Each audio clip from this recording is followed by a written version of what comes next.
Guys এই দেখো, এটা হচ্ছে দিয়ানের ঘট, আমার দিয়ানের। ও হওয়ার পর থেকে যখন যে যত টাকা দিয়েছে ওর জন্য, মানে যে যাই টাকা দিয়েছে সেটা আমি এর মধ্যে ওর জন্য ভরে রেখেছি, যে পরে একটা ওকে কোনো কিছু করে দেব বা কিছু কিনে দেব। এইবার এটা এখনো দেখেছে, এখনো ও বলছে এটা খুলে দিতে। এটা কি করে খুলে দেবো বলো তো তোমরা? এটা ওকে কে বোঝায় যে এটা খোলা যায় না? এটা খোলা যায় না পাপা, খুলে দিতে হবে। এটা আমি কি করে খুলবো ওর জন্য? এটা ওকে কে বোঝাবে?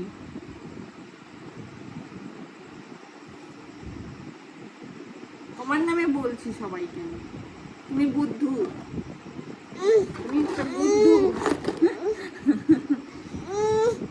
আরে হু হু করে খালি টাকলু।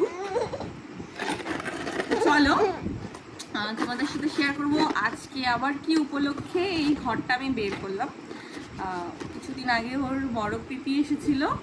পিপি ওর বার্থডেতে যেহেতু আসতে পারেনি, তো এখন এসেছিল, তো কিছু টাকা দিয়ে গেছে, যেটা আমি এর মধ্যে ভরবো সেটা তোমাদের সাথে শেয়ার করবো বলেই আমি ভিডিওটা বানাচ্ছি।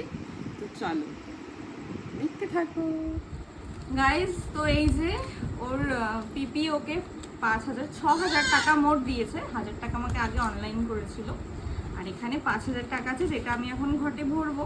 ও পাগল করে দিচ্ছে, সব উড়ে যাবে, সব উড়ে গেল গেল উড়ে। দেখো আমার ছেলে কত বড় লোক, দেখেছো? এটা ওর ব্যাংক।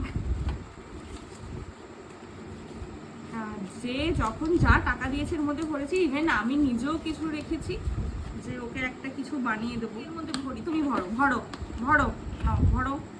হ্যাঁ, এটা তোমার ঘর, এটা তোমার ব্যাংক, এটা ভরতে হবে এইভাবে এইভাবে।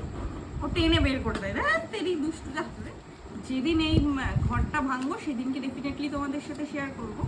আর এটা হচ্ছে গিয়ে মাটির ঘট কেন ইউজ করি না, এই নোটগুলো না সব মানে মাটির ঘরটা একটু বৃষ্টি টিষ্টি হলে বা অনেকদিন হলে ড্যাম পড়ে যায়, তো নোটগুলো নষ্ট হয়ে যায় পরে।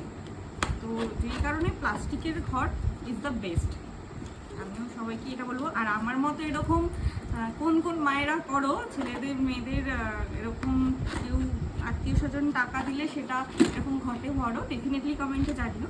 তো সব টাকা ভরে ফেলেছি। আমার দিয়ানা অনেক বড় লোক, আমার কিছু নেই, ঠিক আছে? আমার একটা ব্যাংক অ্যাকাউন্ট আছে, স্টুডেন্ট অ্যাকাউন্ট, কিন্তু ওটার মধ্যে কিছু নেই। এটা হচ্ছে আমার দিয়ানের ঘর।